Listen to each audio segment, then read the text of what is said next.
Kembali lagi di channel Bang Donghua. Kali ini, kita membahas 5 orang terkuat di Renegade Immortal. Sebelum kita mulai, jangan lupa like, komen, dan subscribe. 1.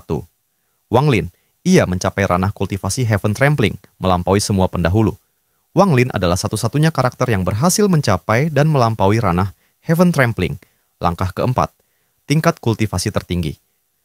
Ia menguasai warisan kultivasi kedua leluhur, yaitu kekuatan fisik dari leluhur kuno dan kekuatan spiritual dari leluhur klan langit, dan berhasil menggabungkannya menjadi satu.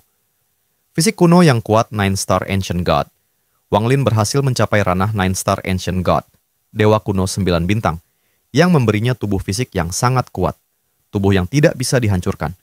Tubuhnya menjadi sangat keras dan kebal terhadap serangan mematikan dari kultivator tingkat rendah. Kemampuan memanipulasi takdir melihat dan mengubah takdir. Wang Lin memiliki pemahaman mendalam tentang takdir dan kemampuan untuk melihat dan memanipulasi takdir orang lain.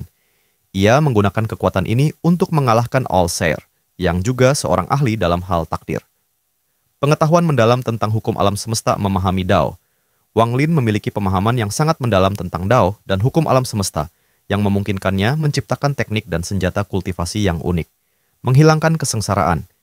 Ia mampu menghilangkan kesengsaraan ilahi dan menjadi kultivator yang sangat kuat. Senjata dan teknik unik teknik kultivasi.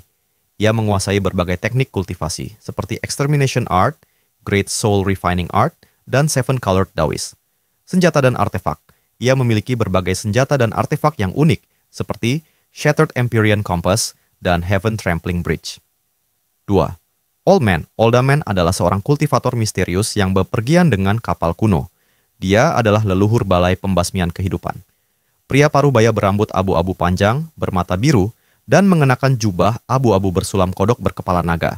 Berpenampilan kuno dan memiliki aksen berbeda dari penghuni Harmonious Morus Alba lainnya. Latar belakang, dunia asalnya dihancurkan oleh Xuanzang. Ia kemudian mengembara dan tiba di dunia lain dari Harmonious Morus Alba, menciptakan suku Abyss Builders dari ras Great Abyss agar bisa dijadikan tumbal bagi Xuanzang. Memiliki benih pemusnahan kehidupan, warisan darahnya yang ia gunakan untuk menciptakan makhluk terkuat demi menantang Xuanzang. Orang yang dipilihnya adalah Lei Chen, dikenal sebagai legenda di seluruh ekspans kosmos di kubu Dark Dawn. 4 ekspans kosmos membangun makam untuknya, tapi 2 diantaranya menghilang secara misterius. Kekuatan, ia berada di ranah Dao Divinity, yang merupakan tingkat yang sangat tinggi. Kekuatan pemusnahan, ia memiliki kemampuan untuk menemukan kelemahan makhluk lain dan memanfaatkannya untuk pemusnahan.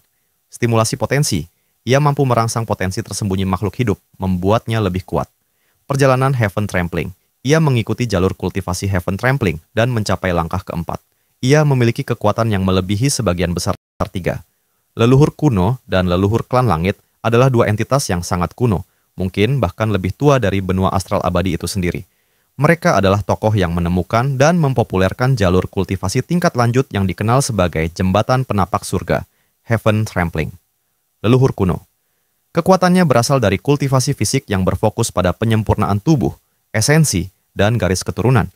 Ia kemudian mewariskan kekuatannya kepada Gudao, yang menjadi penguasa klan kuno. Meskipun Gudao tidak mampu menyerap seluruh kekuatan leluhur kuno. Leluhur klan langit. Kekuatannya didasarkan pada esensi spiritual dan penciptaan berbagai artefak dan teknik kultivasi.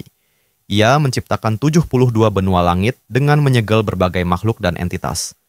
Pada akhirnya mereka berdua mokat. Kematian kedua leluhur ini terjadi karena mereka mencapai batas kekuatan mereka dan gagal melampaui langkah terakhir dalam kultivasi Jembatan Penapak Surga. Gagal menembus langkah ke-9, kedua leluhur ini sama-sama mencapai Jembatan Penapak Surga tahap ke-8, tetapi tidak mampu menembus ke tahap ke-9. Kegagalan ini membuat mereka terjebak dalam siklus misterius yang pada akhirnya menyebabkan kematian dan penyebaran tubuh mereka. Kehilangan kesadaran dan kekuatan, alih-alih mati secara konvensional, mereka kehilangan kesadaran diri dan kekuatan mereka, yang kemudian tersebar dan menjadi warisan bagi klan masing-masing. Misalnya, bagian dari tubuh leluhur klan langit disimpan oleh Kaisar Langit dan kemudian diambil oleh Wang Lin. 4. All-Seer, kekuatan. All-Seer.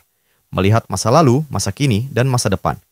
All-Seer dapat melihat dan memprediksi kejadian di masa depan yang memungkinkannya untuk merencanakan skema yang sangat kompleks untuk mencapai tujuannya. Manipulasi takdir. Ia mampu memanipulasi takdir orang lain, termasuk Wang Lin. Ia memanfaatkan hubungan Wang Lin dengan orang-orang terdekatnya, seperti Li Muan, untuk mendorongnya ke jalan yang ia inginkan. All-Seer memiliki pemahaman yang sangat mendalam tentang Dao dan hukum alam semesta. Asal-usul roh harta karun, terungkap bahwa All-Seer dulunya adalah roh dari harta karun yang sangat kuat. Hal ini memberinya pengetahuan unik tentang kekuatan dan hukum alam semesta. Kekuatan tempur yang mengerikan. All-Seer memiliki kekuatan tempur yang sangat mengerikan, dan ia adalah salah satu dari sedikit orang yang dapat. Ia pernah melancarkan serangan terhadap aliansi kultivasi yang menyebabkan banyak korban. 5. Gudao, kekuatannya didapatnya setelah menerima pewarisan dari leluhur kuno-kuno. Pewarisan ini lebih seperti sebuah kepemilikan, di mana penampilannya berubah menyerupai nenek moyang kuno, dan ia mewarisi ingatan-ingatan leluhurnya, meskipun ia tetap mempertahankan kepribadiannya sendiri. Melalui warisan ini, Gudao memperoleh mantra-mantra yang sangat kuat, seperti Ancient World. Namun, ia tidak mampu mewarisi seluruh kultivasi penuh dari leluhur kuno, dan kultivasinya berhenti di jembatan Heaven Trampling kelima. Sementara leluhurnya telah mencapai jembatan ke-8. Gudao adalah penguasa tertinggi klan kuno dan dihormati sebagai yang terkuat di antara 9 matahari klan kuno. Kekuatannya dikatakan melampaui matahari Grand Empyrean lainnya, di mana matahari Grand Empyreannya sendiri lebih besar dari matahari Grand Empyrean lainnya.